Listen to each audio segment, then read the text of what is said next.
Bueno, muy buenas tardes a todos. Muchas gracias por estar acompañándonos esta tarde en esta nueva jornada de capacitación que hemos organizado desde el IAEF filial Cuyo y con la participación de todo el IAEF nacional. Muchas gracias a todos los participantes, a todos los socios que han asistido. Muchas gracias a nuestro disertante Alejandro. Muchas gracias por acompañarnos esta tarde.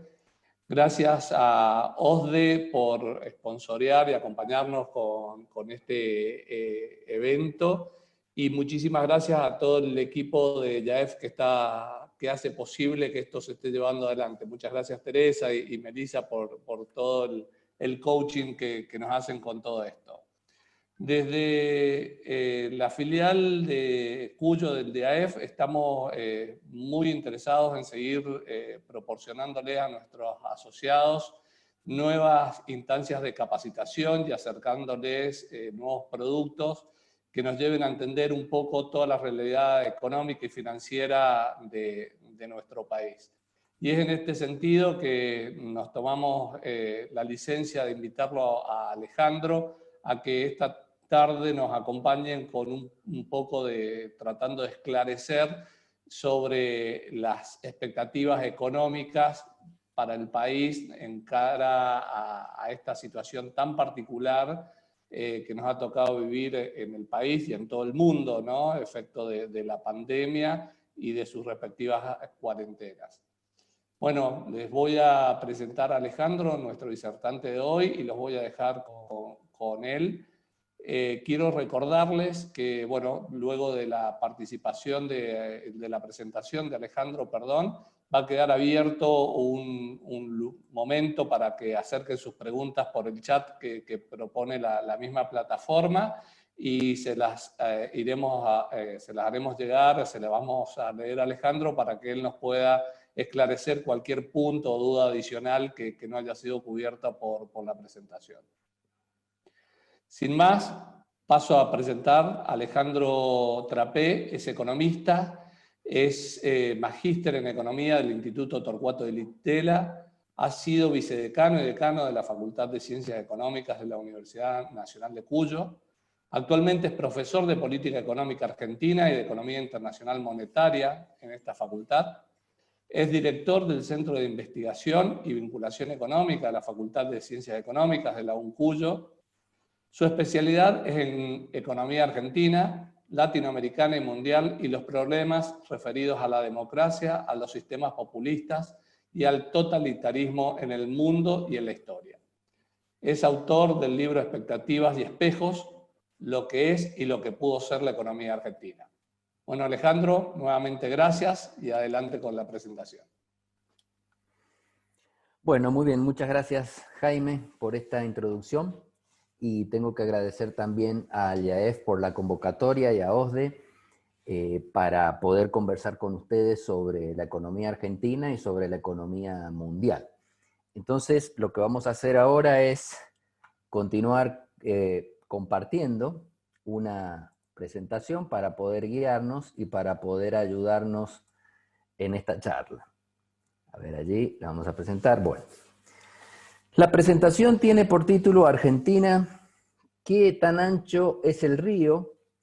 Y la idea es tratar de ver un poco cómo está la Argentina y cómo está el mundo, y fundamentalmente es tratar de proyectar y tratar de poder analizar lo que puede pasar, cosa que resulta bastante difícil en este momento, y en parte vamos también a hablar de esas dificultades.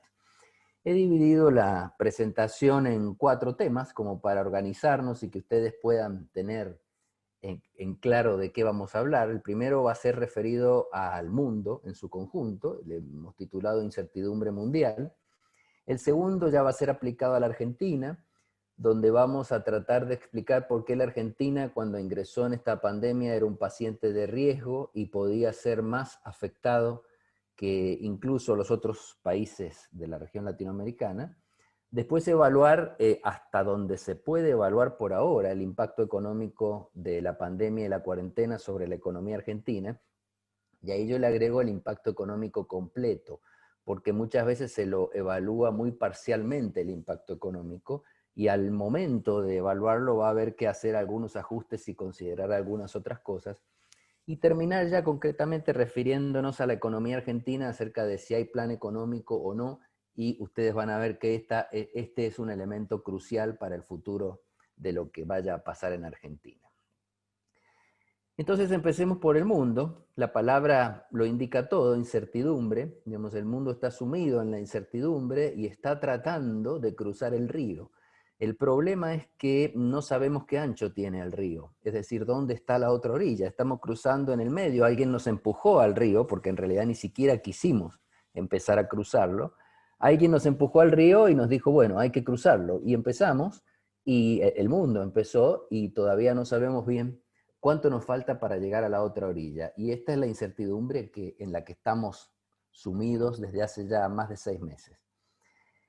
Para empezar, miremos algunas características específicas que tiene la recesión que estamos viviendo, porque en realidad estamos en un proceso recesivo que ya se está extendiendo mucho más de lo que nosotros creíamos, y tiene algunas características especiales a otros procesos recesivos que se vivieron en el mundo. Ahí tienen ustedes la tasa de crecimiento mundial promedio, es decir, no hay ningún país en particular, sino que es el mundo en su conjunto, crecimiento del PBI. Y ustedes observan que en la primera mitad del siglo XX hay 3 eventos importantes recesivos que fueron bastante marcados. La Primera Guerra Mundial, la Gran Depresión de los años 30 y la Segunda Guerra Mundial, en donde ustedes ven tasas de caída de la economía mundial, promedio de la economía mundial, no solo muy fuertes, sino que en algunos casos duran 2 o duran 3 años. Después de que terminó la Segunda Guerra Mundial, es decir, a mediados del siglo XX, las economías y los países del mundo se reunieron en Bretton Woods, ustedes habrán leído sobre eso seguramente, y acordaron una serie de instituciones para poder salir mejor de la guerra, y no solamente salir mejor de la guerra, sino evitar estos golpes recesivos tan fuertes que habían tenido en tan poco tiempo. Y eso dio bastante resultado. Aquellas instituciones fueron el Fondo Monetario, el Banco Mundial, el Acuerdo General de Tarifas y Comercio, el Plan Marshall, y se acordó avanzar con políticas keynesianas en aquel momento, y las cosas dieron, digo, bastante buen resultado, porque si ustedes miran hacia la derecha en el gráfico, van siguiendo los años hacia la derecha, nunca más se volvieron a producir esas grandes caídas. Sí se produjeron vaivenes, ¿no es cierto? Y se produjeron momentos de desaceleración de la economía mundial, incluso pequeñas tasas de crecimiento negativas, muy pequeñas, que se dieron un poco más adelante a partir de situaciones como la crisis del petróleo en los 70, la crisis de la deuda latinoamericana en los 80, las .com, las Torres Gemelas, las subprime, etc. Y en casi ninguna de esas el mundo se fue a la recesión, ni siquiera tan profunda como la que habíamos visto antes. Pero ahora aparece una situación nueva.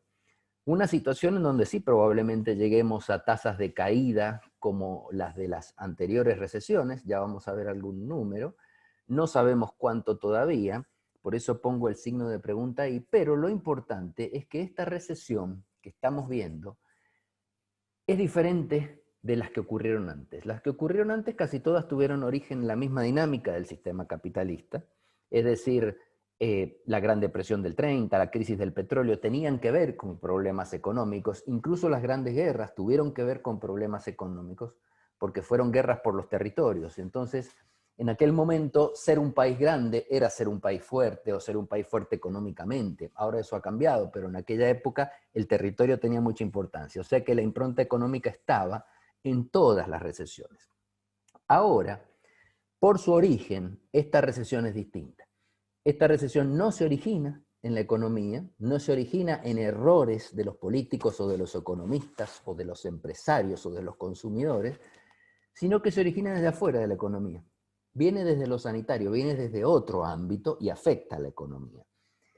Al venir de otro ámbito y afectar a la economía, esto es muy importante identificarlo porque significa que la solución y la salida tiene que venir de otro ámbito y no de la economía. Es decir, acá no van a haber economistas que den la receta para salir de la recesión. No van a haber nuevas teorías que den la receta para salir, como en su momento fue la teoría keynesiana o la teoría monetarista en algunas recesiones anteriores.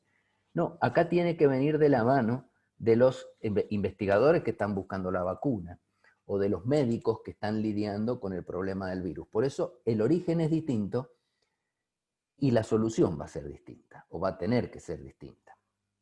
Es además distinta porque es una recesión en donde cae la oferta agregada y la demanda agregada, las dos cosas. En las anteriores recesiones, en general había caído una sola de las dos fuerzas, o la oferta o la demanda. Entonces el mundo, o la receta de política económica, se había de alguna manera sostenido de la otra fuerza para poder recobrar el crecimiento. Acá no, acá caen las dos. Entonces la situación es bastante más complicada. Y la tercera diferencia es que esta es una recesión extensa, porque afecta a todos los países del mundo, a todos, no se salvó ninguno. Y dentro de los países afecta a casi todos los sectores, no a todos porque siempre hay algunos que se salvan, ya podemos hablar enseguida de eso, pero a casi todos los sectores los afecta. Entonces es muy extensa y prácticamente nadie puede decir que está a salvo o que puede mirar para otro lado. Entonces miremos algún numerito de lo mundial. Esas son estimaciones del Fondo Monetario Internacional acerca de cómo se han comportado y cómo se van a comportar grupos de países, como ustedes ven ahí, y ustedes ven ahí que la recesión tiene forma de B corta. De B corta porque cae y luego vuelve a subir. En realidad algunos dicen que tiene una forma de B corta deformada, o de visto bueno, como el visto cuando uno corrige, porque cae rápido y después sale lentamente. Lo cierto es que se estaría pensando que entre fin de este año y fin del año que viene podrían estar saliendo todos los países del proceso recesivo. Saliendo quiere decir alcanzando el nivel de producción con el que habían ingresado. De todas formas, estas son todas estimaciones preliminares sujetas a revisión, porque las estamos haciendo los economistas que no sabemos, repito, cuándo va a terminar esto, ni cómo va a terminar esto. Entonces, por ahora, haciendo algún supuesto de que va a terminar en determinado momento, hacemos esos dibujos. Y el Fondo Monetario y la OCDE también hacen estos números, estiman. Estos números no hace falta que los revisemos en detalle, después les podemos dejar la presentación, pero ustedes observan allí que todos los números de 2020 van a ser color rojo, negativo, salvo el de China, que ahí figura 1%, lo que significa también una caída de varios puntos en el crecimiento que traía China. Y además, lo otro que llama la atención es que en todos los casos el 2021 vuelve a tener números positivos.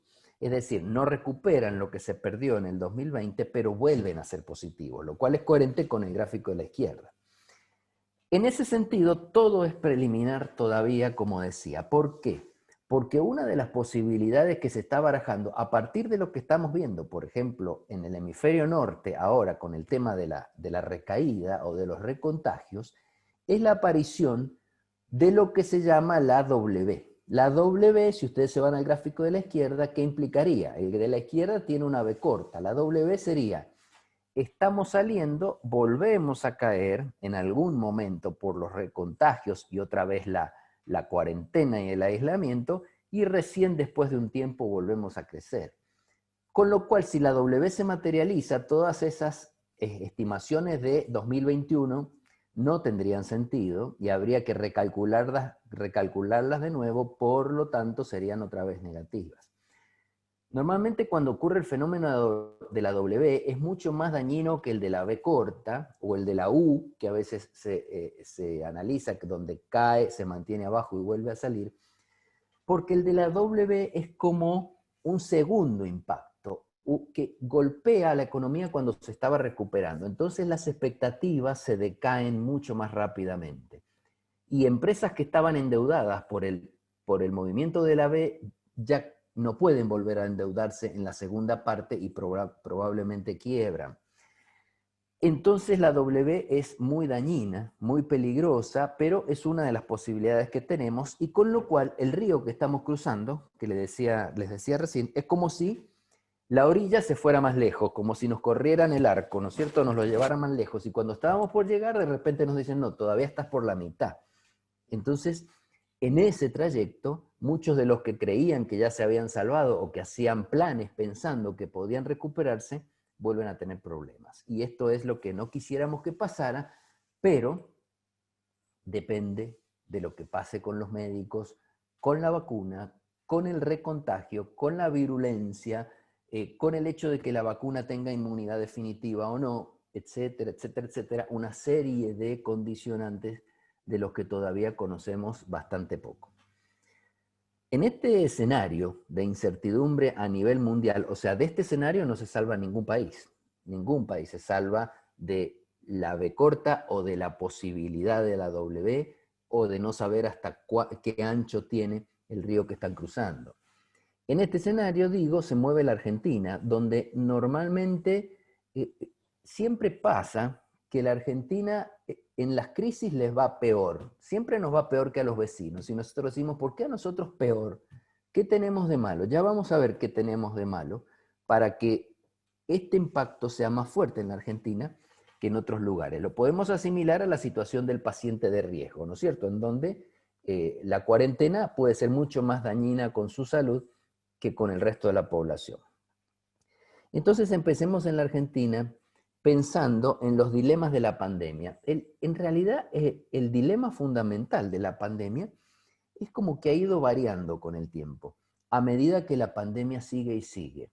Nosotros a lo mejor por allá por febrero, marzo, cuando empezó la pandemia, nos planteábamos este dilema, que se planteaban todos los gobiernos en realidad, que no está precisamente bien planteado, pero no importa, entendemos de qué se trata, salud o economía, o sea, proteger la salud de la gente a una costa de la economía, y la mayor parte de los gobiernos se inclinaron por salud y después empezaron a ver los efectos económicos y las presiones para salir, que ya todos conocemos.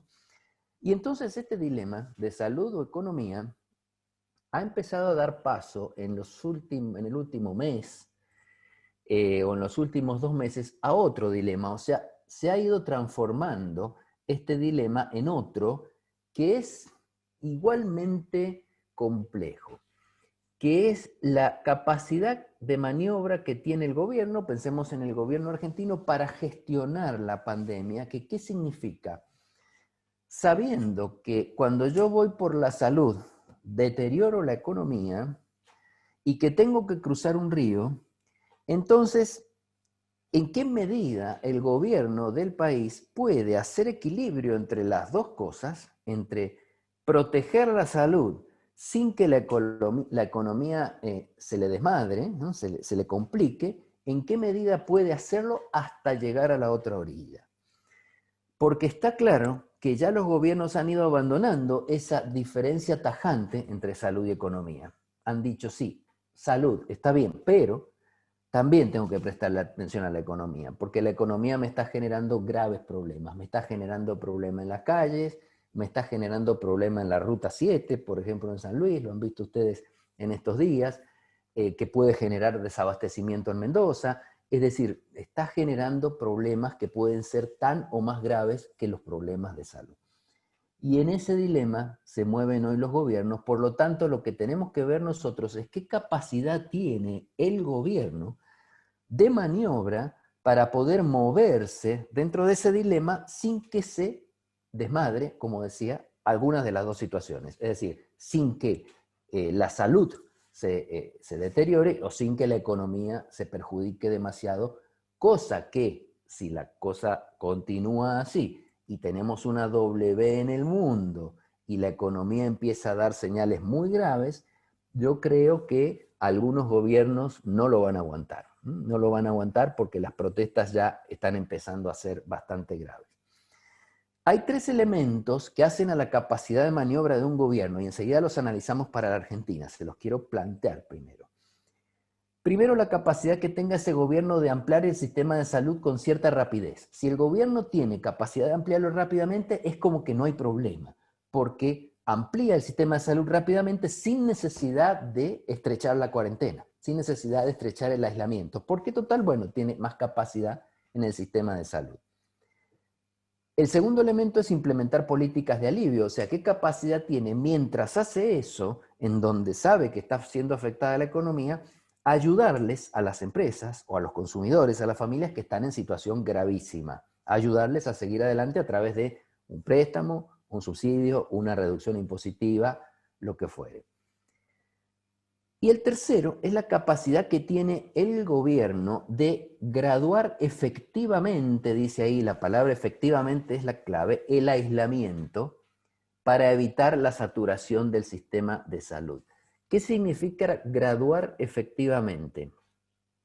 Quiere decir que la cuarentena que decida imponer el gobierno realmente se cumpla, o sea, el gobierno tenga el suficiente consenso entre la gente para que la gente le haga caso a lo que el gobierno pide y entonces pueda graduar la cuarentena pasando de una fase a otra, tratando de mantener esta economía que no se caiga y ese sistema de salud que vaya aguantando. ¿Se entiende el dilema? Es decir, es como que son tres patas que el gobierno, tres bolas que el gobierno tiene en el aire y que las está tirando como los malabaristas y que no tiene que dejar caer ninguna. ¿Cierto? En cuanto se le caiga una, ese gobierno puede tener serios problemas. El tema de ampliar el sistema de salud tiene que ver con los tiempos que eso lleva. Ampliar el sistema de salud no es fácil.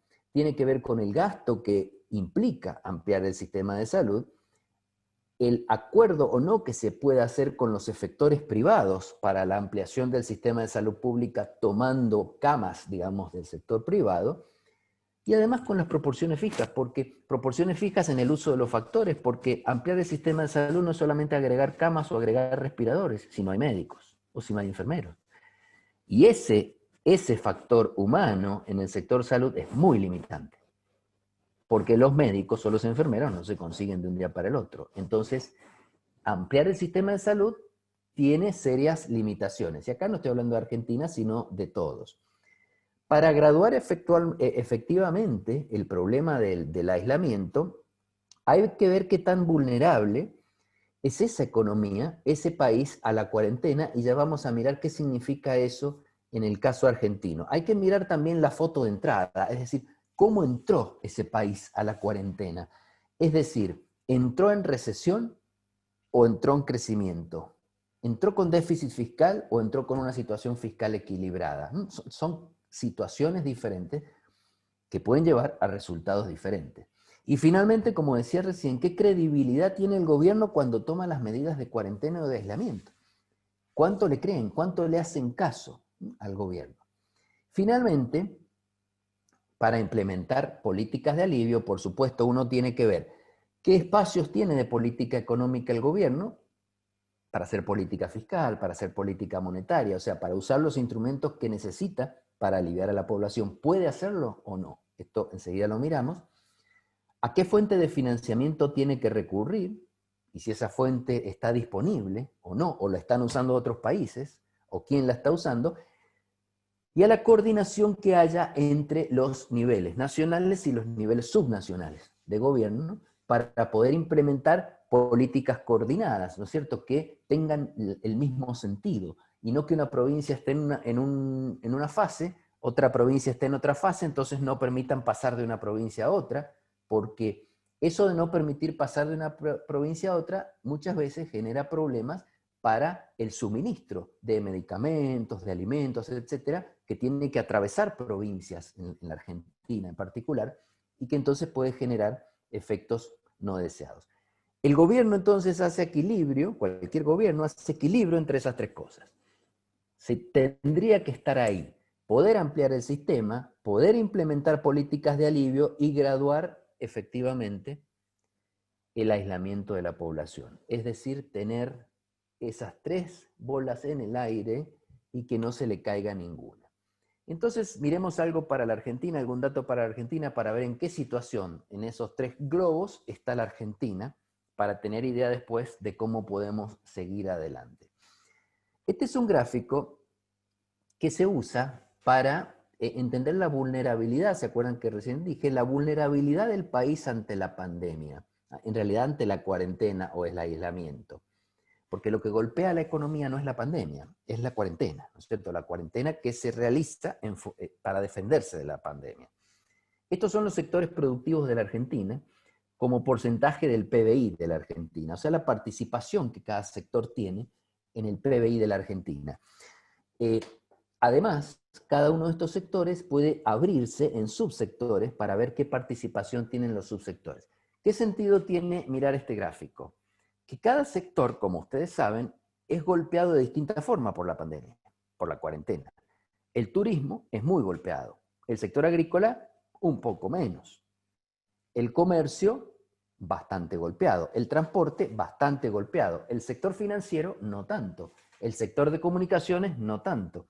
Entonces, con esto se pueden calcular índices de vulnerabilidad, o sea, según qué sector sea más grande en la economía y según cómo la cuarentena afecta a cada sector, yo puedo saber si Argentina es más vulnerable que Chile, o que Colombia, o que Brasil, o que los Estados Unidos.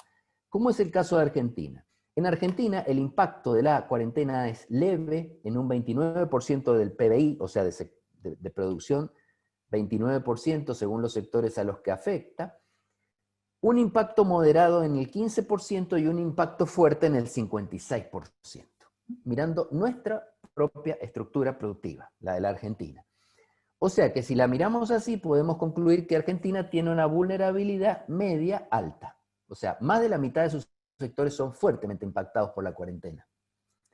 Y la otra mitad, un poco menos de la otra mitad, en forma moderada y en forma leve. No es de los sectores más impactados, porque, por ejemplo, un país muy impactado por la cuarentena puede ser, por ejemplo, Costa Rica, donde tiene un amplio sector turístico, o República Dominicana, donde el turismo es su motor de crecimiento, ¿no es cierto? Entonces, esta es la intención de este gráfico. Y después hay otro gráfico interesante que tiene que ver con la posibilidad de sostener el aislamiento. O sea, también tiene que ver con vulnerabilidad, pero ya nos da una idea de posibilidad de sostener el aislamiento. Este gráfico muestra cuántas personas trabajan en cada uno de aquellos sectores productivos. Esto está en miles, o sea que ahí tendríamos, por ejemplo, que en el agropecuario, perdón, el porcentaje del total de puestos. ¿Cuántas personas dividido el total de personas empleadas en el país? Entonces en el agropecuario trabajan el 6% de las personas que tienen trabajo hoy en la Argentina. Así nosotros lo que podemos ver es no solamente el impacto sobre la producción, sino el impacto sobre el empleo. Porque si resulta ser que los sectores que más emplean gente son los más golpeados, vamos a tener vulnerabilidad por ese lado. ¿Qué problema hay tener vulnerabilidad por ese lado? Es que es más difícil sostener la cuarentena, o sea, es más difícil pedirle a la gente que se quede en la casa o que no salga a trabajar, porque estoy involucrando a más gente. Y eso implica también más políticas de alivio. ¿Cómo le va a la Argentina con esto? Bueno, tampoco le va bien, porque en realidad el impacto fuerte lo sienten sectores que contratan mucha población económicamente activa, o sea que el 60%, 61% de la población está fuertemente afectada por la cuarentena, por la vía laboral, por la vía de su trabajo, y entonces esto nos da también una vulnerabilidad media alta. O sea que tanto por el lado producción como por el lado empleo, Argentina está golpeado en forma importante. ¿Tiene espacios de política económica la Argentina? Colchones, como se le llama normalmente, es decir, posibilidad de hacer algo para ayudar a la población a transitar este río. Fíjense que yo no digo posibilidad de resolver el problema de la cuarentena y de la pandemia, porque eso dijimos que está en manos de los médicos. Posibilidad de ayudarnos a pasarla mejor. ¿Tiene el gobierno argentino? Bueno, para eso hay que mirar, por ejemplo, cómo quedó la foto de entrada, o sea, cómo quedó el gobierno, perdón, la economía argentina a fines de 2019, pensando que la cuarentena empieza a principios del 2020. A fines de 2019, Argentina tenía buenas noticias y malas noticias, o sea, el esquema económico tenía cosas buenas y cosas malas. ¿Qué tenía de bueno? Tenía de bueno que había llegado a una situación de casi equilibrio fiscal en las cuentas del sector público, de casi equilibrio externo, o sea, en el balance comercial, después de haber partido de situaciones muy deficitarias. Tenía un tipo de cambio real bastante alto, después de haberlo tenido bastante bajo, merced a las dos devaluaciones que tuvimos en el gobierno de Macri, una en el 2018 y otra en el 2019. Tenía la hoja de balance del Banco Central bastante saneada, no era impecable, pero se había saneado bastante con aquella disminución de las LEVACs que pesaban en el pasivo del Banco Central. y tenía una política monetaria relativamente controlada, porque si ustedes se acuerdan, a lo largo de todo 2019, Macri tuvo una política monetaria muy restrictiva en donde emitió muy poco dinero. Emitió muy poco dinero mientras que la inflación seguía creciendo y por lo tanto tenía como espacio para emitir dinero sin que la inflación creciera mucho más. Tenía espacio el que venía. O sea, estas eran buenas noticias que recibía en este caso Alberto Fernández, ¿no es cierto? Recibía estas buenas noticias, pero también recibía estas malas noticias. Recibía una inercia inflacionaria metida en la cabeza de los agentes económicos argentinos, una recesión que ya traía 10 años, un nivel de pobreza que superaba el 35% y el problema de la deuda sobre el cual no tengo que conversarles porque todos lo conocen. Si quieren, en las preguntas conversamos. Entonces es como que en esta herencia que pensemos Macri, porque justo la aparición de la pandemia casi coincide con nuestro traspaso de poder de Macri a Fernández, Macri le entrega a Fernández una economía que no está en buen estado porque tiene cosas malas, pero que tiene algunos colchones con los cuales poder avanzar para resolver esas cosas malas. Tiene un colchoncito fiscal, porque como el déficit está casi en cero, puede hacer alguna maniobra. Tiene un colchoncito monetario, porque además se ha emitido casi nada en el último año y medio, entonces emitir no va a generar tantos problemas. Y tiene un banco central que tiene margen de maniobra, un poco más de margen de maniobra que antes, porque sus finanzas han sido saneadas. Entonces Alberto Fernández entra a la pandemia con alguna capacidad de maniobra, Entonces, mirando el gráfico anterior, he vuelto al anterior, ¿no es cierto?, al que habíamos puesto recién, ¿qué podríamos decir respecto de estos temas para la Argentina? Bueno, veamos ampliar el sistema de salud. Tiempo.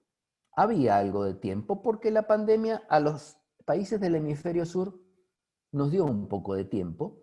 Se podía aumentar el gasto público porque se había llegado a un equilibrio casi fiscal. Todavía no había acuerdo con los efectores privados para poder ampliar el sistema de salud y el problema de las proporciones fijas sí que nos causaba un problema, una desventaja, porque ampliar, como decía, el factor humano es prácticamente imposible. Con respecto a la posibilidad de implementar políticas de alivio, tenía espacios de política económica, pero los ha ido perdiendo. O sea, Alberto Fernández los ha ido usando. Ya vamos a ver cómo. Y en este momento podemos pensar que la manito va para abajo porque ya le quedan pocos espacios a la Argentina de política económica. El tema del financiamiento, como la deuda era muy grande, era dificultoso, y la coordinación era también dificultosa. Del lado izquierdo abajo, veamos que para graduar efectivamente la pandemia, los índices de vulnerabilidad que vimos recién para la Argentina eran malos. Digamos, Argentina es un país expuesto a la pandemia, la foto de entrada no era muy buena, y ahora la credibilidad del gobierno, que había empezado siendo bastante alta, como cualquier gobierno que gana, por supuesto, un gobierno que gana siempre tiene una credibilidad alta, porque justamente ganó, entonces tienen la mayoría de credibilidad, y normalmente los argentinos somos proclives a, al principio, darle cierta credibilidad al que gana, sea quien sea. Entonces la credibilidad existía, pero la ha ido perdiendo también rápidamente. Entonces ahora estamos en una situación en donde algunos colchones existían, algunos márgenes de maniobra existían, pero esos márgenes de maniobra se han ido perdiendo. ¿Cuál ha sido en la Argentina entonces el impacto, o hasta ahora es, porque todas estas son, como decía recién, estimaciones? ¿Cuál es hasta ahora el impacto de la cuarentena?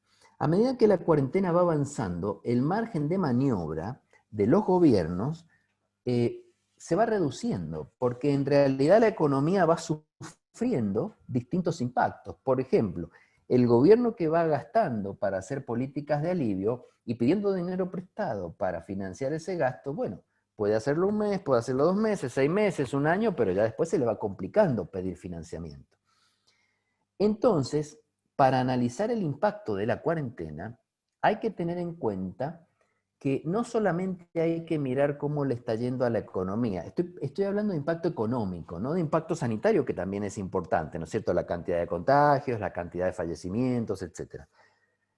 Pero para analizar el impacto económico hay que tener en cuenta dos elementos, y generalmente la gente mira uno y se olvida del otro, que es tan importante como el primero. El primer impacto es el impacto sobre las variables económicas reales, o sea, cómo nos está yendo en materia de recesión, de desempleo, de pobreza, cómo estábamos con la pobreza antes de la pandemia y cómo estamos ahora, vieron que ha salido la medición ayer. Es decir, cómo nos ha ido en las variables económicas principales, cómo le ha ido a cada sector, qué sector está más afectado. Es decir, todos esos análisis hacen al impacto de la cuarentena. Pero hay otros elementos que también hacen al impacto de la cuarentena y que son muy importantes. ¿Cómo han evolucionado las variables fiscales y monetarias? ¿Por qué? Porque si supongamos que estuviéramos en una empresa, entonces yo digo, bueno, me vino una mala racha, supongamos una recesión, o no me están comprando mis productos. Entonces, ¿qué hago? Bueno, como tengo problemas financieros, empiezo a recurrir al banco, ¿no?, que me preste dinero. Hasta que en algún momento vuelve a salir la economía adelante y vuelvo a repuntar. Entonces digo, bueno, ¿cuál fue el impacto de esta situación de recesión? Y que perdí ventas, que perdí ingresos, que tuve que bajar los precios. Bueno, pero y además el impacto fue la deuda que te quedó. O sea, la deuda que tuviste que contraer para poder pasar ese río. Porque esa deuda te condiciona lo que te va a pasar en el futuro, cómo vas a ir en el futuro. O sea que nosotros no podemos descuidar este punto en los países que analizamos. Veamos algunos de estos impactos rápidamente. El impacto sobre la economía real. Fíjense, este gráfico es bastante sorprendente. Son índices de actividad económica, actividad general, industria, comercio y construcción. Desde enero del 2011, lo primero que llama la atención de esto es que desde enero del 2011 hasta la pandemia, estos índices están planos, es decir, no habían crecido prácticamente. Argentina no creció en esos 10 años, u 8 años. No creció. Los índices estaban planos y después de la cuarentena cayeron rápidamente y ahora se están recuperando. Pero fíjense cómo cayeron, fíjense hasta dónde cayeron todos los sectores y cómo se están recuperando. Algún sector ya casi ha alcanzado el nivel de partida. Pero llama la atención que hayan estado planos durante tanto tiempo. Cuando uno se va a lo fiscal, para ver cómo quedó la situación o cómo está la situación fiscal, fíjense, allí es donde esto está desde enero del 17, allí es donde Macri, antes de continuar, este es el déficit primario, el color naranja, déficit fiscal primario, y el déficit fiscal total, negativo, ¿no es cierto? Allí es donde Macri recibe el impacto del sudden stop, o sea, el impacto de los mercados que le dicen que tiene que hacer el ajuste, comienza a hacerlo y posteriormente la pandemia llega acá, donde Macri ha hecho gran parte del ajuste, la ha llevado a positivo el déficit primario. Y aquí es donde se descarrila nuevamente con motivo de las políticas de alivio que hace el gobierno de Alberto Fernández. Fíjense cómo ahora estamos en una situación bastante peor, esto está medido en moneda constante, por supuesto, bastante peor que la que le originó el sudden stop a Macri. El sudden stop quiere decir la parada de la entrada de capitales y el comienzo de la salida de capitales. Es decir, que en materia fiscal estamos bastante complicados, por motivo de la pandemia, por supuesto, pero por el motivo que sea, hemos vuelto a estar complicados. En materia monetaria, también, porque Argentina, al no tener posibilidades de endeudarse, esto lo deben haber escuchado 100 veces, tuvo que recurrir a la emisión de dinero. Entonces miremos cómo cambió la base monetaria, cuánto creció la base monetaria. La base monetaria creció, lo que ustedes ven acá a la izquierda del gráfico. Esto está puesto en millones de pesos, o sea que son millones de millones, casi, o sea, 400.000 millones de pesos que creció la base monetaria respecto de su valor en 31 de diciembre de 2019. Eso significa un crecimiento del 28% en 8 meses, en los 8 meses que llevamos. Y uno dice, bueno, 28% no es tanto realmente para haber tenido que financiar un gasto público que creció rápidamente e impuestos que cayeron drásticamente por la caída del nivel de actividad. No es tanto. Sí, eso no es tanto, porque es el cambio neto. En realidad esa barra verde que ustedes ven acá es la suma de todas las otras 5 barras verdes que ven del otro lado, a la derecha, la suma algebraica, ¿no es cierto?, de los positivos y los negativos. Lo cierto es que ese aumento de la base responde a que se ha emitido para prestarle al gobierno y para pagar intereses casi 1.700.000 millones, o sea, 1.700.000. Eso es lo que se ha emitido y se ha largado a la calle, pero al mismo tiempo se ha absorbido a través de deuda que ha ido colocando el Banco Central 1.300.000 casi, de manera que quedaron esos 400 en la calle. Y uno diría, bueno, entonces está bien, porque emitiste un montón, pero volviste a extraer otro montón. Claro, pero este que extrajiste acá queda como deuda en el Banco Central. Hay que pagarla, es deuda de corto plazo, son las famosas LELIQs. Es deuda de corto plazo que hay que irla renovando permanentemente, y fue lo que en su momento volteó a Sturzenegger, nada más que en su momento se llamaban LEVAQs, ¿no? Y ahora se llaman LELIQs. Pero es lo mismo, es deuda cara y de corto plazo, que hay que pagarla. Se puede renovar, pero si no te la renuevan, tenés que emitir para poder pagarla. Entonces, si no se hubiera hecho esa esterilización, la base monetaria hubiera crecido en realidad 72% en los 8 meses. Eso es muchísimo. 72% en 8 meses ya es muchísimo, porque normalmente ese crecimiento de la base monetaria es el que se asocia a la futura inflación. Finalmente, para ver esto de los colchones y cómo ha impactado, cuál es el impacto completo de la cuarentena, miremos el balance del Banco Central. A lo mejor tenemos contadores acá en el auditorio que lo van a comprender muy bien, y esperemos que el resto también. Ese sería el activo del Banco Central cuando lo dejó Macri en celeste y cómo está ahora. ¿Qué es lo importante de este activo? ¿Qué es lo importante en un activo en una empresa? Un activo tiene que ser un activo, digamos, bueno, de buena calidad, que se pueda vender y hacer dinero para pagar algún pasivo, por ejemplo. Entonces, el problema que tiene ese activo es que toda esta parte del activo, que representaba 48% de ese activo y ahora representa el 54%, ven que las barras azules ahora son más grandes, es activo basura. No se puede vender, no tiene valor en el mercado. Son letras intransferibles que el gobierno de Axel Kicillof, cuando era ministro de Economía, le colocó al Banco Central. O sea, el Banco Central nunca las va a cobrar ni las puede transferir. De manera que es un activo que en realidad, del punto de vista contable, debería valer cero. Del otro lado tenemos el pasivo y el patrimonio neto. Cuando uno mira el pasivo y el patrimonio neto de una empresa, pero cuando uno mira el pasivo en particular, lo que inmediatamente mira es si el pasivo es exigible rápidamente, o sea, si hay alguna deuda que tengo que pagar rápido y si hay alguna deuda muy cara.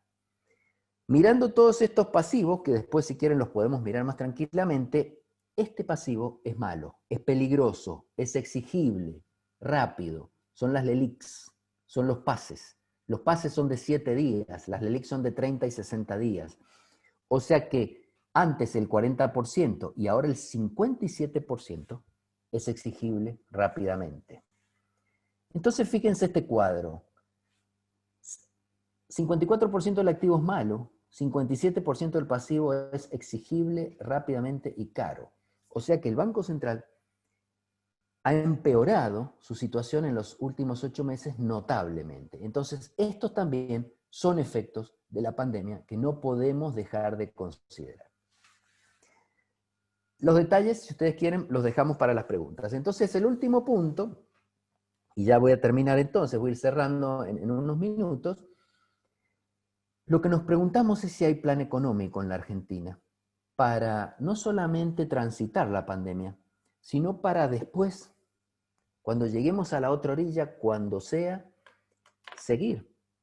Porque todavía no sabemos el efecto total que va a tener la pandemia, ni en el crecimiento, ni en el empleo, ni en la inflación, ni en estos elementos fiscales y monetarios que hemos visto. El impacto total todavía no lo sabemos. Seguramente va a ser peor que el que hemos visto, porque a medida que la pandemia sigue, esto va empeorando. ¿Y qué vamos a hacer después? El qué vamos a hacer después uno podría decir, bueno, después cuando lleguemos a la otra orilla vemos.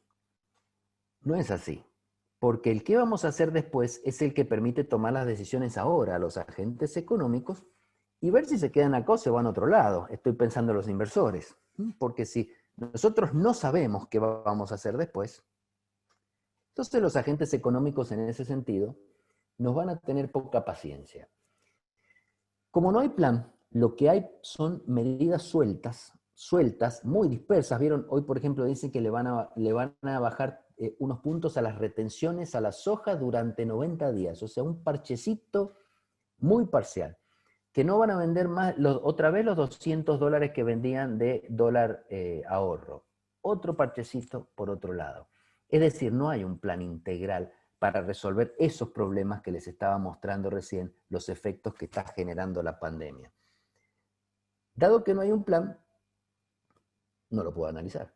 Es decir, no puedo analizar el plan si es bueno o es malo, pero por lo menos sí les puedo decir a ustedes que hay que pedirle a un plan serio. Es decir, el día que Alberto Fernández salga por la televisión, ojalá que sea pronto, y diga, este es mi plan económico, las famosas 60 medidas de plan económico que la vienen anunciando hace 2 meses, y que han formado grupos para que las estudien, esas medidas, cuando Alberto Fernández salga y las diga, por lo menos nos tienen que dar respuesta a estas cosas. Fíjense, o sea, le tenemos que exigir respuestas a estas cosas.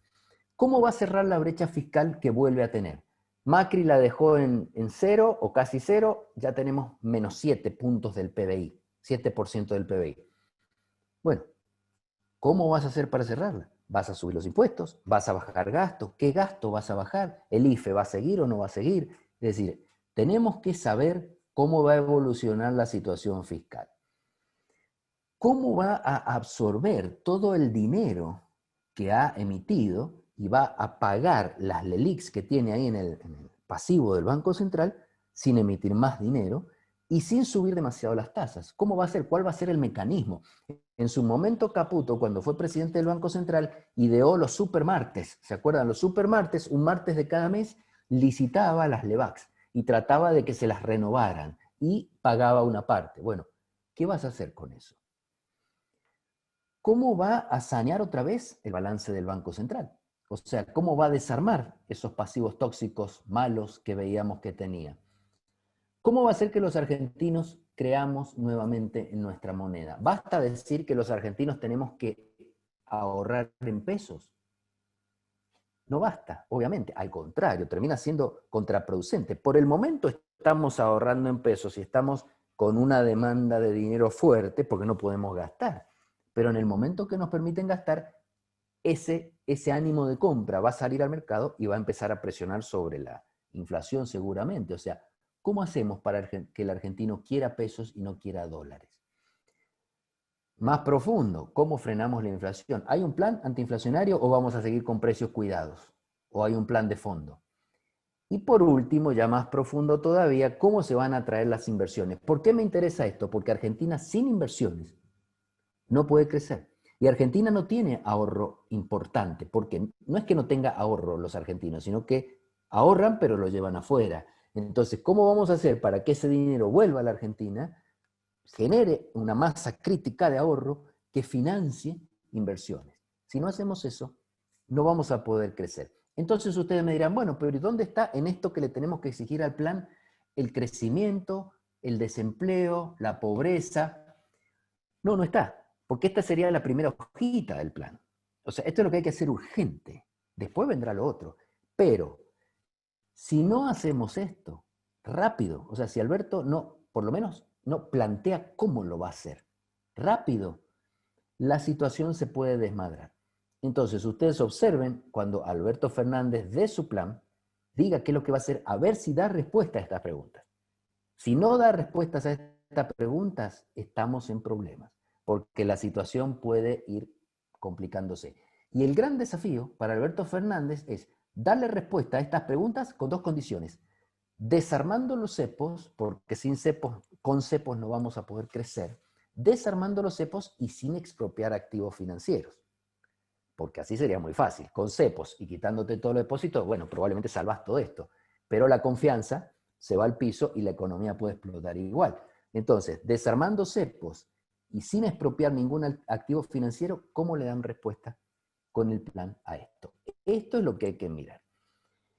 Y cierro con un pronóstico, porque si bien la situación es muy incierta, algún pronóstico hay que hacer. O sea, una charla de economía que no hace algún pronóstico no tiene mucho sentido. Ustedes van a decir, ah, sí, muy lindo, Alejandro me contó lo que ha pasado, lo que está pasando, pero no me dijo lo que va a pasar. Bueno, lo que va a pasar yo no lo tengo tan claro, pero por lo menos vamos a hacer algún pronóstico, para lo cual voy a tomar un supuesto fuerte. Voy a asumir que la cuarentena llega hasta fin de año y que después no tenemos rebrotes, o sea que el año 2021 es un año en que la economía va saliendo, los sectores van saliendo a distinta velocidad, pero van saliendo. Si es así, creo que 2020, el año completo que estamos transitando, cierra con un crecimiento negativo de 11 puntos, una inflación de 38, un desempleo de 18, una pobreza de 47, vieron que en la última medición ya está arriba de 40, un resultado fiscal cercano a menos 7 puntos del PBI y una emisión bruta de dinero. ¿Se acuerdan que les dije que ya ha emitido 72%? Una emisión bruta de base monetaria de 95%. Cuando uno mira estos números y dice, ah, mira cómo le fue al país en el 2020, muy mal le fue. Bueno, acordémonos que tenemos la pandemia, pero cuando uno mira esto, mira una situación de estanflación violenta, o sea, de caída del producto con una inflación de 40. O sea, la mayoría de los países están teniendo caída del producto con deflación, pero nosotros seguimos teniendo una inflación de 40. Y lo otro que llama la atención es eso. ¿Cómo emitir 95 y tener inflación de 38? ¿No era que más o menos la emisión se refleja en la inflación? Sí, pero lo que pasa es que hay una inflación retenida, que está pateada para adelante, porque no nos dejan gastar. La pandemia, la cuarentena todavía no nos deja gastar.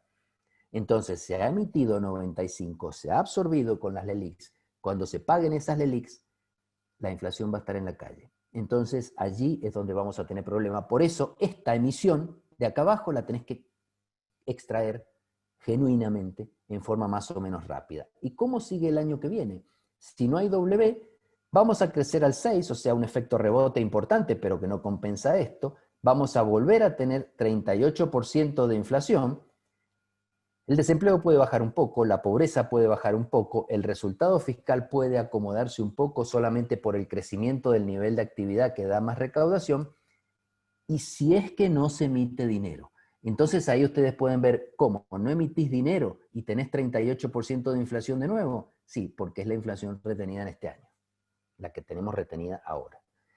Si es que no se emite dinero. Si es que se emite cero, el año que viene, compromiso que este gobierno no está muy dispuesto a sostener. Conclusión, si la cuarentena termina el 31 de diciembre del 2020, vamos a tener un 2020 muy malo y un 2021 un poco mejor, todavía con altísima inflación, desempleo y pobreza, de manera que va a haber que seguir trabajando bastante para que la economía argentina salga. El problema, y con esto cierro, es que no hay plan. Por ahora no hay plan a la vista. Esperemos que el gobierno no se demore demasiado en mostrarnos las cartas y que esas cartas respondan a las preguntas que nos habíamos hecho antes, porque si no, la situación va a ser complicada. Bueno, muchas gracias por el rato y si hay alguna pregunta, por supuesto, la contestamos. Bueno, Alejandro, muchísimas gracias por tu presentación, muy clara, y sí, claro que tenemos preguntas, tenemos varias preguntas. Yo empiezo con una pregunta que nos la hacen a los que estamos en el sector financiero, mercado de capitales, todo el día. Es decir, la gente está esperando inminentemente una devaluación del tipo de cambio oficial, con todas estas restricciones que estamos teniendo más aún. Vos acabás de mostrar claramente la escasez de las reservas líquidas del Banco Central. Hoy en Argentina tenemos un dólar oficial de 80 pesos, que más impuestos, cuando la gente, los poquitos que van quedando que pueden acceder a ese dólar, le cuesta 130 pesos, tenés un dólar MEP de unos 138 pesos y un contado con líquido de unos 148 pesos, dependiendo del día que se tome, ¿no? Acá la pregunta que siempre nos hacen y que yo te transmito es, bueno, está bien, hacemos una fuerte evaluación y llevamos el cambio oficial de, si se quiere, de 80 a 138 o a 130, si querés. Quizás ahí pueda haber algún overshooting inicialmente, ¿no? Pero aún así, la economía de Argentina con ese tipo de cambio, ¿puede arrancar? ¿En qué plazos? Bueno, yo no creo que vayan a hacer eso, pero si lo hicieran, ese dólar oficial, ustedes saben que es un dólar que prácticamente no existe para la mayoría de los mortales y que solamente existe para algunos exportadores. Por supuesto, no es 138 ni 135, que es el 80 menos las retenciones. Correcto. Entonces no es una señal muy clara de la economía. Por lo tanto, una devaluación de esa naturaleza, que hay que pensar que va a tener otros efectos colaterales importantes sobre la inflación y demás, ¿puede ayudar al sector exportador? Sí, le puede ayudar al sector exportador. ¿Puede ayudar al sector fiscal? Porque puede hacer una devaluación compensada. Nosotros lo hemos visto tantas veces en la economía argentina, donde te doy una devaluación y te lo saco con retenciones, o te saco una parte con retenciones.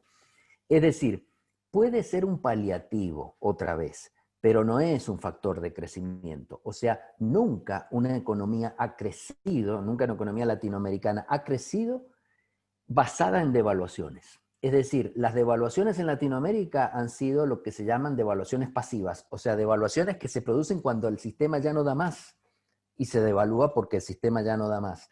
Entonces, lo único que hacen esas devaluaciones es proteger de alguna manera las reservas, proteger las reservas del Banco Central o ayudar un poco al balance comercial. Pero para el crecimiento sostenido, no es una devaluación que vaya a ayudar. Yo creo que va a meter un poco de ruido adicional esa devaluación si es tan violenta. Creo que no la van a hacer, que la van a seguir llevando lentamente, aunque Guzmán ya está tirando algunas puntas. Bien. Ahora te leo algunas preguntas que nos pasan por acá. Te leo de Juan Rich, que es uno de nuestros past president en el IAEF, y nos pregunta concretamente, ¿cómo financiamos un Estado inmenso con necesidad de más ayuda, porque hay más pobreza, obviamente, y menos recaudación de impuestos sin tener que seguir emitiendo, obviamente, ¿no? Y es la pregunta clave, ¿no? Es la pregunta clave y es muy difícil financiarlo. O la única forma que tiene la Argentina en este momento, dado que no tiene acceso al crédito prácticamente a nivel internacional hasta que no resuelva el problema de la deuda, es financiarlo con emisión de dinero. No hay otra alternativa. Por eso la Argentina es un paciente de riesgo mayor que lo que son otros países que tienen posibilidades de financiarse o con fondos que tenían acumulados, como Chile o como Noruega, o con colocaciones en el mercado interno porque tienen un sistema financiero más grande, o endeudándose al 3% anual en dólares o al 2% anual en dólares. Argentina no puede hacerlo y entonces la situación es muy delicada, muy delicada. Yo creo que el gobierno va a seguir haciéndolo con emisión de dinero porque si no la calle se le empieza a complicar. Lo va a tener que hacer con emisión de dinero y lo va a tener que hacer otra vez con esterilización. Es decir, yo creo que ha sido la única forma que ha tenido el gobierno de operar. El punto es que después hay que generar la confianza necesaria para poder desarmar esa emisión de dinero sin que se vaya rápidamente a los precios. A ver, pensémoslo, a lo mejor resulta un poco más técnico esto, pero pensémoslo. Se ha emitido mucho dinero y por el momento una parte se sacó y se tiene en el Banco Central, que hay que volverla a emitir para pagarla en algún momento, y otra parte la gente la ha aceptado. O sea, la demanda de dinero ha crecido porque la gente no puede gastar, pero es artificial ese crecimiento. Cuando esto pase, es probable que la demanda de dinero se caiga al piso y se genere una brecha más grande con la oferta de dinero, que eso impacta sobre la inflación. Lo que hay que hacer es desarmar lo que se emitió sin que la demanda de dinero se te caiga. Y la demanda de dinero funciona sobre la base de expectativas y confianza. Porque si no hay confianza, la gente se saca de encima los pesos y ¿qué empieza a perseguir? Los bienes o los dólares. O sea, inflación o devaluación. Entonces, ese va a ser el arte del gobierno, si es que lo puede tener, de retirar lo emitido sin generar desconfianza. Pero nos hace falta el plan económico para que la gente tenga esa confianza.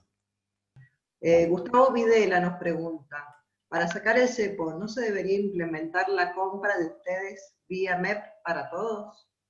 Eso es lo que está funcionando ahora, porque uno comprar dólares, las empresas pueden comprar dólares, bueno, a través del contado con liqui, para sacar al exterior, y si se quisiera sacar los cepos y se implementara la compra de vía MEP, lo que pasaría prácticamente sería que se unificaría el mercado cambiario y ocurriría la devaluación del oficial que me estaban planteando recién. Es decir, se iría el oficial hacia arriba porque lo único que existiría es el MEP.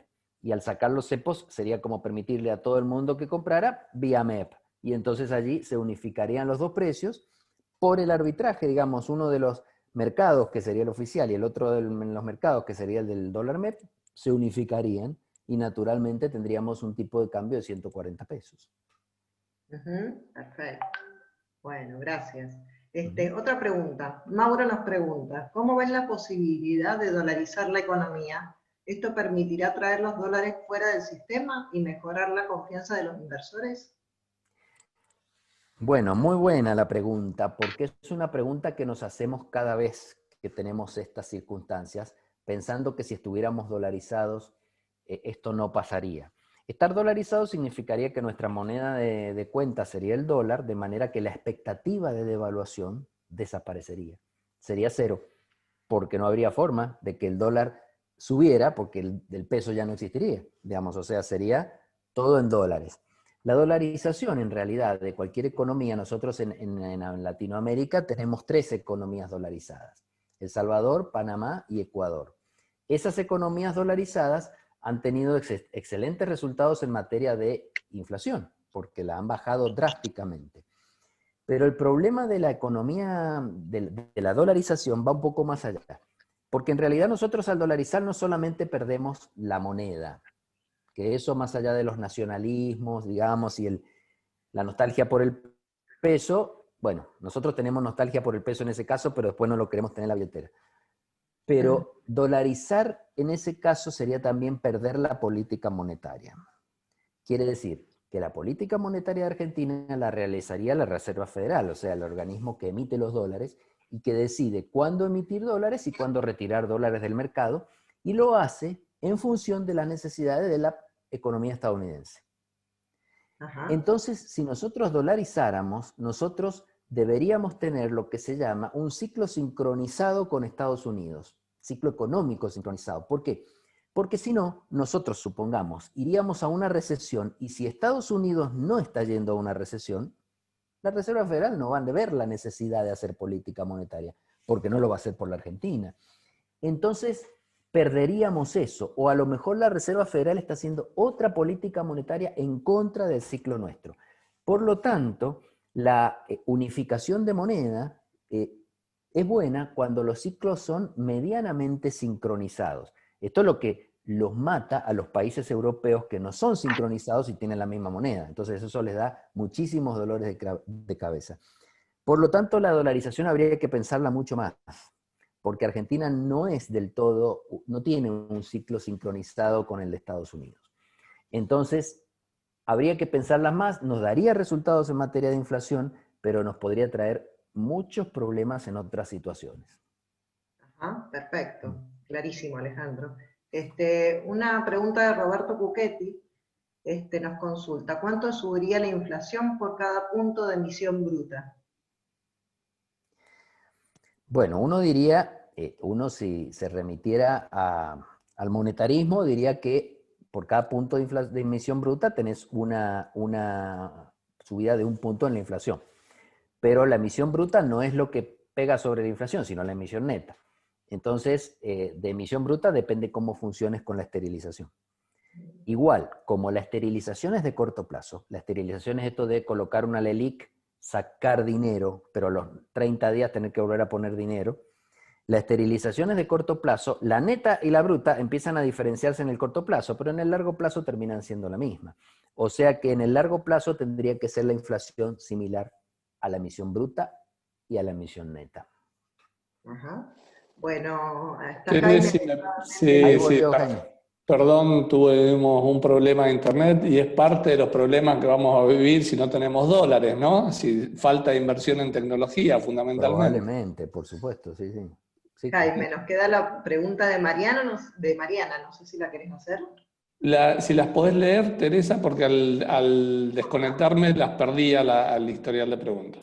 Mariana Quintana nos ajá. pregunta, ¿eso quiere decir que si tengo en este momento sobrantes de efectivo, es un excelente momento para comprar bienes durables?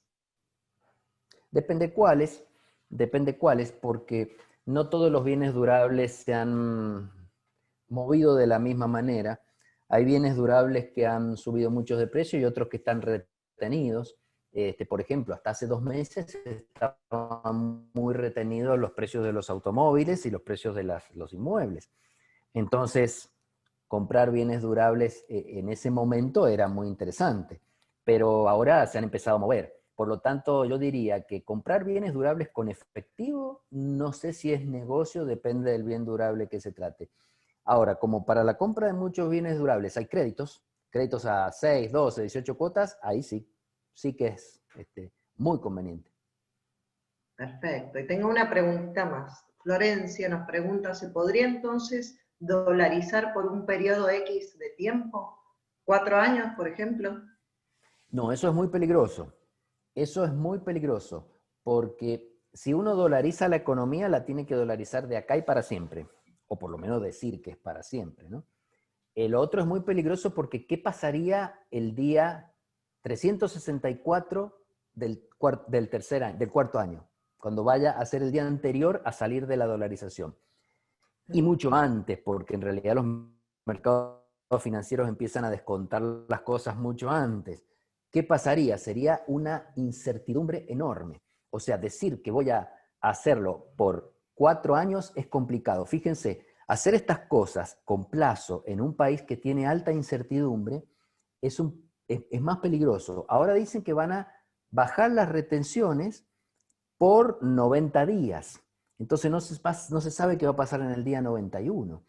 Por lo tanto, la incertidumbre sigue. ¿Te ayuda en los 3 meses? Puede ser que sí, pero la incertidumbre sigue. Entonces, a lo mejor una dolarización por 4 años a nosotros nos ayudaría al principio, primer año, segundo año, pero ya enseguida los agentes económicos estarían mirando el primer día del año número 5. Entonces, si se dolariza, debería ser para siempre. Bueno, perfecto. Alejandro, ahí te paso una pregunta que volvió a repetir Graciela Heisner respecto a si la situación en Cuyo, en cuanto a variaciones de PBI, PBG sería en este caso, están más o menos en la misma relación que lo de la nación. Bueno, en realidad nosotros de producto todavía no tenemos ni de PBI ni de PBG las variaciones del segundo trimestre, ¿no es cierto? Tenemos nada más que conocemos las variaciones del primer trimestre del año, con lo cual estamos bastante atrasados en eso. Pero más o menos están en ese orden, están en ese orden seguramente. Tal vez el caso de Mendoza, por ejemplo, que es el que puedo conocer más, puede estar a lo mejor un poquito más lastimado todavía que lo que es a nivel nacional. Sí, pero están en ese ¿Y orden en seguro. nivel de actividades, Alejandro, tienen alguna medición más reciente en cuanto a nivel ya de Sí, actividad? ¿No? sí, nivel de actividad hay a través de indicadores parciales que no son PBI, como por ejemplo indicadores industriales, indicadores de la construcción. ¿Y eso qué está revelando? Está revelando que nosotros tuvimos una caída en promedio, ¿no? En promedio de todos los sectores. Nosotros en la región, una caída muy fuerte que alcanzó los 15 o 16 puntos y ahora tenemos una recuperación que ha recuperado más de la mitad de lo que se cayó. O sea, todavía no llegamos al nivel, por supuesto, que estábamos, digamos, en diciembre de 2019, pero el rebote ya se ha producido. Al haberse producido ese rebote, cuando miremos el año en su conjunto, vamos a tener una caída más o menos de 11 o 12 puntos. pero estamos en fase de rebote. A ver, atención con esto.